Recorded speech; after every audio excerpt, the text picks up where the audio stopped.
Excelentíssimo senhor, muito obrigado, senhor presidente. Excelentíssimo senhor presidente desta sessão, senador Jorge Viana, excelentíssimas senhoras senadoras, excelentíssimos senhores senadores.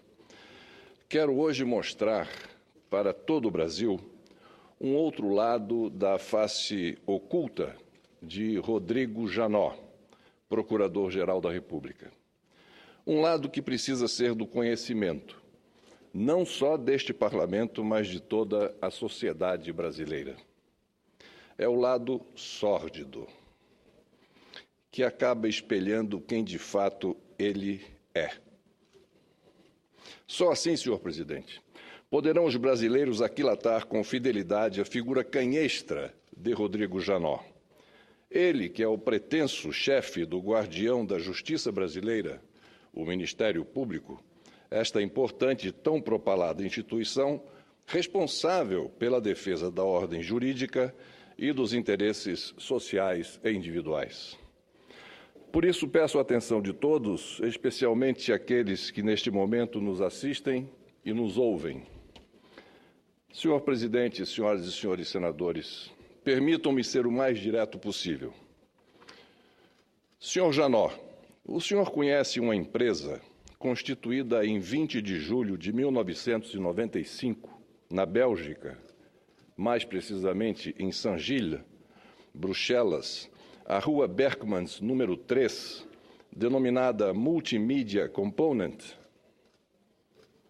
Senhor Janot, o senhor sabia que esta empresa, uma importadora de componentes de informática, sonegou dos cofres públicos da Bélgica nada menos do que 149 milhões de francos belgas em impostos não recolhidos? O senhor sabia, senhor Janot, que o dono dessa empresa era o seu irmão, Rodrigo Janot? Ou melhor dizendo, Rogério Janot?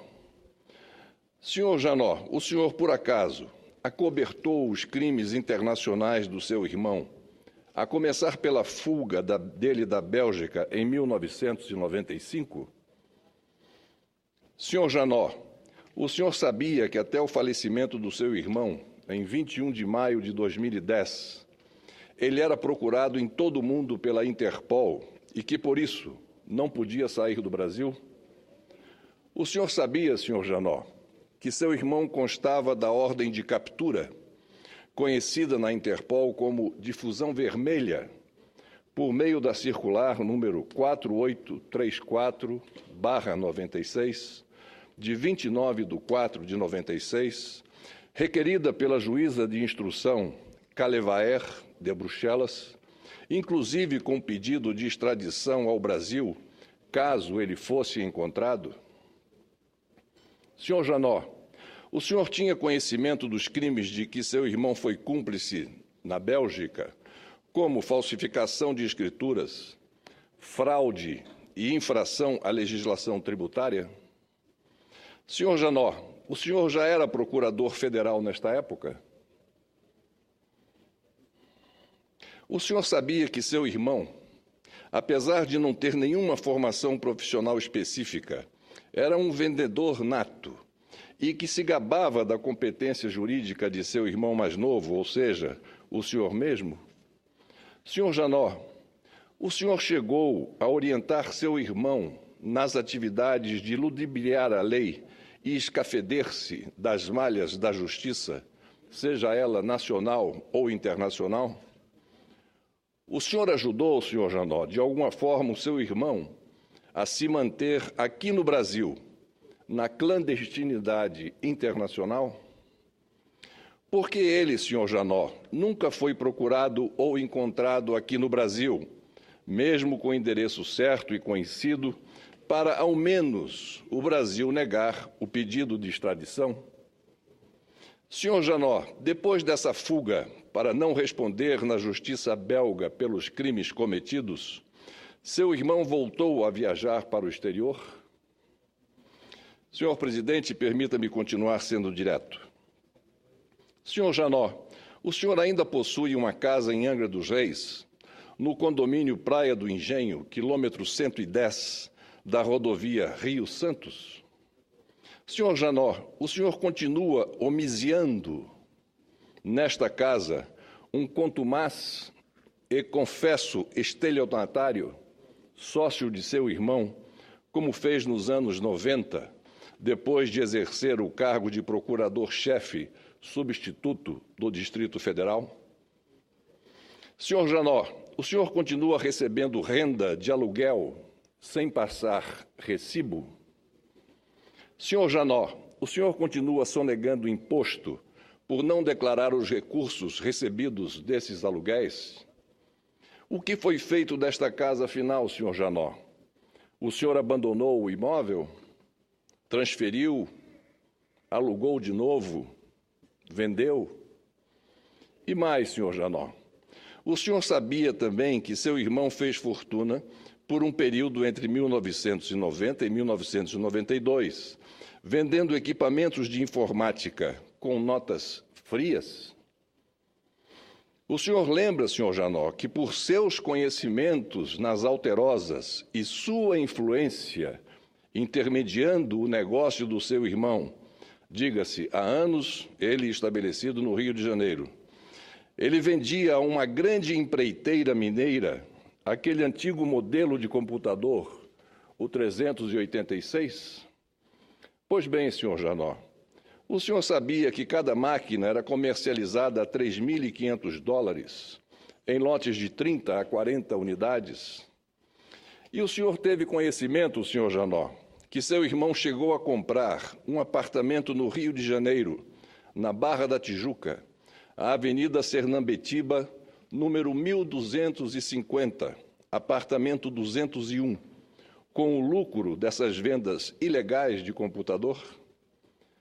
Quem mora hoje nesse apartamento, senhor Janó? Seria a ex-esposa de seu irmão, sua cunhada? Senhor Janó, o senhor também sabia que aqueles equipamentos vendidos com notas frias eram destinados aos canteiros de obra daquela grande empreiteira mineira? Senhor Janó, essa empreiteira está de fato arrolada na Operação Lava Jato, com dirigentes já presos, como ocorreu com as outras grandes empreiteiras? Por acaso, senhor Janó, o senhor aplica a seletividade também em relação às construtoras? Afinal, senhor Janó, o senhor ainda tem alguma ligação com esta empreiteira de Minas Gerais? Diga a verdade, senhor Janó. Diga a verdade. O senhor conhecia as atividades criminosas de seu irmão ou o senhor foi apenas um procurador, digamos, complacente, furtando-se à vigilância pelos crimes fraternos? Não fosse o senhor Rogério, seu irmão, a cometer crimes fiscais e tributários, o senhor agiria da mesma forma, sem o rigor da lei, embora seletivo, que o senhor tanto prega? Senhor Janó, não posso deixar de lamentar o falecimento de seu irmão mais velho, Rogério, ocorrido em 2010. Sei que depois de um grave acidente, um atropelamento na Barra da Tijuca, ele foi levado aos hospitais Lourenço Jorge e Miguel Couto, no Rio de Janeiro. Sei também que, em virtude de uma infecção hospitalar, ele foi transferido para uma clínica na Tijuca, onde veio a falecer. Mas diga, senhor Janó, é verdade que o senhor, ao pagar as despesas hospitalares, despesas essas na casa das dezenas de milhares de reais, conseguiu baixar o preço, utilizando-se de sua condição, em 2010, de subprocurador-geral da República e então diretor da Escola Superior do Ministério Público da União? O senhor deu, como se diz no popular, uma carteirada no hospital, senhor Janó? De onde vieram esses recursos com os quais o senhor pagou uma conta altíssima, algo próximo a R$100 mil? O senhor tinha, de fato, toda essa renda disponível? Certamente abateu as despesas no imposto de renda, não foi, senhor Janó? Aliás, senhor Janó, por falar em renda, é verdade que o senhor trabalha camufladamente há anos ou décadas para o escritório do ex-procurador-geral Aristides Junqueira? É verdade que, mesmo impedido de advogar, o senhor, claro, sem nada a assinar, obtém lucros auxiliando a banca do doutor Aristides Junqueira? Senhor Janot, isso é moralmente aceitável? É legítimo? É ético, senhor Janot? Não constitui crime um procurador-geral da República advogar paralelamente? Desde quando o senhor pratica essa dupla atividade? E como o senhor faz, senhor Janot, com sua declaração de rendimento? Como justifica perante o fisco essa renda, digamos, extra? Finalizando, senhor presidente, senhoras e senhores senadores, e continuando a ser direto. Senhor Janot, o senhor teria coragem de ser acariado publicamente com algumas testemunhas destes fatos?